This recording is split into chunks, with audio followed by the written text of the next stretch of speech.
নমস্কার প্রিয় বিয়ার, আপনারা দেখছেন খবর তরঙ্গ। মুসলমান প্রধান বাংলাদেশ ওসমান হাদির মৃত্যুর পর পুরো অশান্ত এবং অরাজক পরিস্থিতি ধারণ করেছে। পুলিশ প্রশাসন, আর্মি কোথাও শান্তি শৃঙ্খলা রক্ষা করতে পারছে না।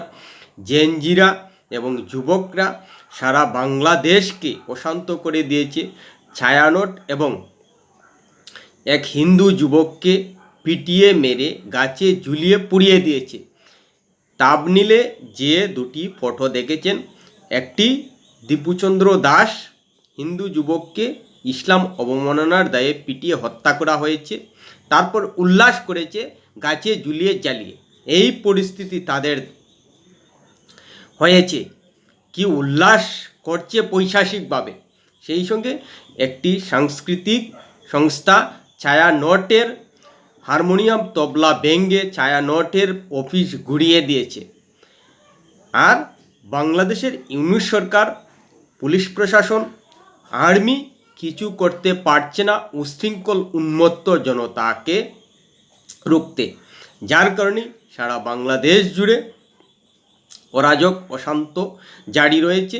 আর এতে করে ভারতের বাঙালিদের চূড়ান্ত চমকে দিয়েছে বাংলাদেশের মুসলমান বাঙালি। প্রিয় বিয়ার, ভিডিওটি ভালো লাগলে সাবস্ক্রাইব করবেন, এতে আপনার ক্ষতি হবে না, কিন্তু আমাদের উপকার করে দেবেন। একের পর এক ঘটনা বাংলাদেশে ঘটছে। প্রথম আলো, ডেইলি স্টার সংবাদপত্র অফিস জ্বালিয়ে দিয়েছে। তারপর ছায়ানট একটা সাংস্কৃতিক সংস্থা ভেঙে জ্বালিয়ে দিয়েছে। হারমোনিয়াম তবলা পুড়িয়ে দিয়েছে। এসব নাকি পাপ। এই হলো বাংলাদেশের পরিস্থিতি। সাংস্কৃতিক সংস্থা ছায়ানট সেটা কি অপরাধ করেছিল? আসলেই ইসলাম ধর্মকে যারা মানেন কঠোরতার সঙ্গে, তারা গান বাজনা হারাম বলে মানেন। আর এই কারণেই ছায়ানটের উপর তাদের রাগ, আর সেটাই করেছে তারা। হারাম জিনিস ভেঙে দিয়েছে। তবলা হারমোনিয়াম তারা শত্রু মনে করে, হারাম মনে করে ভেঙে গুড়িয়ে দিয়েছে। তারপর দীপুচন্দ্র দাসকে ইসলাম ধর্ম অবমাননার জন্য পিটিয়ে হত্যা করে দিয়েছে প্রথম, তারপর গাছে ঝুলিয়ে পুড়িয়ে দিয়েছে। তারপর ক্যামেরা দিয়ে হাজার হাজার মানুষ উল্লাস করে ফটো তুলছে, ছবি তুলছে, ভিডিও করছে। কি বলবেন বর্তমান বাংলাদেশের অবস্থা? এ নিয়ে অবশ্যই ভারতীয় বাঙালিরা চূড়ান্ত লজ্জায় রয়েছেন। হ্যাঁ, বাংলাদেশের মুসলমান বাঙালিদের অবস্থা দেখে চূড়ান্ত লজ্জায় ভারতীয় বাঙালিরা মুখ দেখানোর জায়গা পাচ্ছেন না।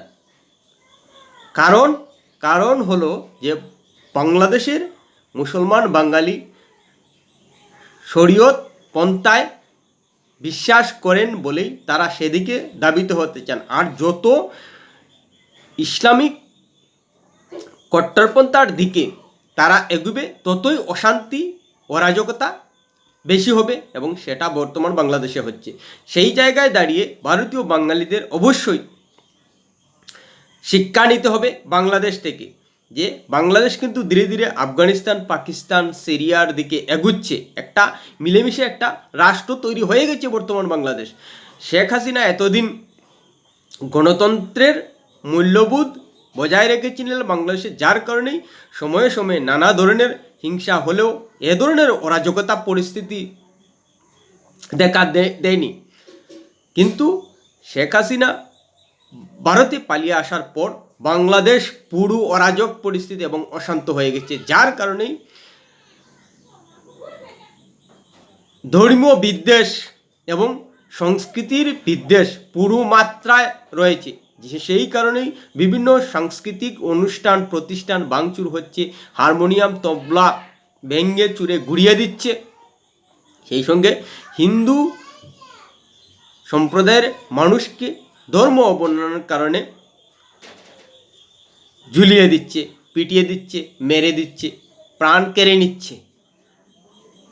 এ থেকে ভারতের বাঙালিদের কি শেখা উচিত যে ইসলাম ধর্মকে নিয়ে বেশি কঠোরতা দেখালে গেলেই কিন্তু বাংলাদেশের পরিস্থিতি ধরবে। তাই ভারতে যেহেতু গণতন্ত্র রয়েছে এবং সংবিধান মতে ভারতের সমস্ত বাঙালিদের নিজেদের গড়তে হবে।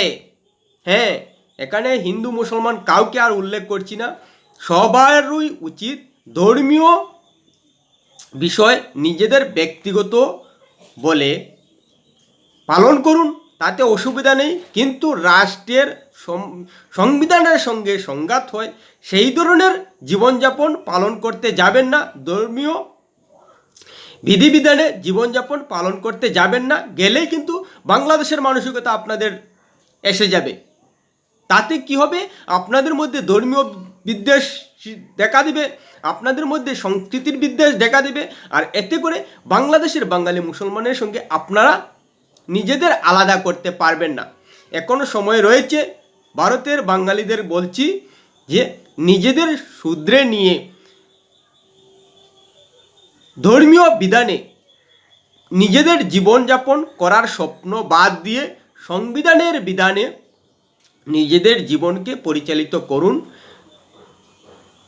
ভারতের সংখ্যাগরিষ্ঠ বাঙালি যেভাবে নিজেদের জীবনকে সংবিধানের গণ্ডিতে নিয়ে জীবনযাপন করছেন, সেইভাবেই ভারতের সংখ্যালঘু বাঙালি নিজেদের শুধরে নিয়ে সংবিধানের গণ্ডিতে জীবনযাপন করুন।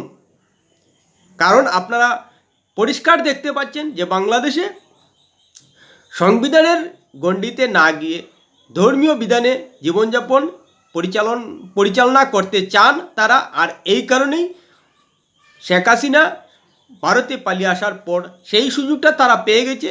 কিন্তু তাতে কি হচ্ছে, ধর্মীয় বিধানে জীবনযাপন পালন করার রীতি মানতে গিয়ে সারা বাংলাদেশে অশান্তি এবং অরাজকতা সৃষ্টি হয়েছে। এতে তাদের নিজেদের জীবনেরও যেমন নিরাপত্তা নেই, অন্যদেরও জীবনের নিরাপত্তা ধ্বংস করে দিয়েছে।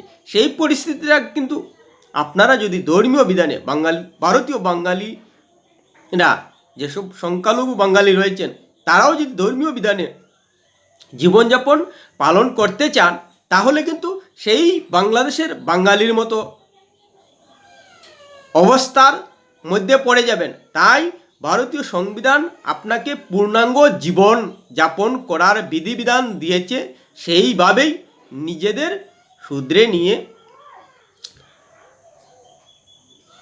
নিজের জীবনকে গড়ার চেষ্টা করুন। কারণ ভারতের সংবিধানের উপরে আর কিছু হতে পারে না, এবং ভারতীয় সংবিধান সমস্ত কিছুই সুষ্ঠুভাবে পরিচালনা করছে। তাই যদি আপনারা তবুও বাংলাদেশ থেকে শিক্ষা না পেয়ে ধর্মীয় বিধিবিধানে নিজেদেরকে চালিত করার স্বপ্ন দেখে থাকেন, তাহলে বাংলাদেশের সংখ্যাগরিষ্ঠ বাঙালির থেকে আপনারা আর আলাদা হতে পারবেন না। আপনাদের মধ্যেও ধর্মীয় বিদ্বেষ, আপনাদের মধ্যেও সংস্কৃতির বিদ্বেষ দেখা দেবে এবং দেবে, এবং এ থেকে আপনারা আর বেরিয়ে আসতে পারবেন না। এখনো সময় রয়েছে, এখনো পরিবেশ রয়েছে, আপনারা শুধরে যান এবং বাঙালির ইজ্জত ভারতে থেকে রক্ষা করুন। প্রিয় ভিডিওটি ভালো লাগলে লাইক শেয়ার কমেন্ট করুন।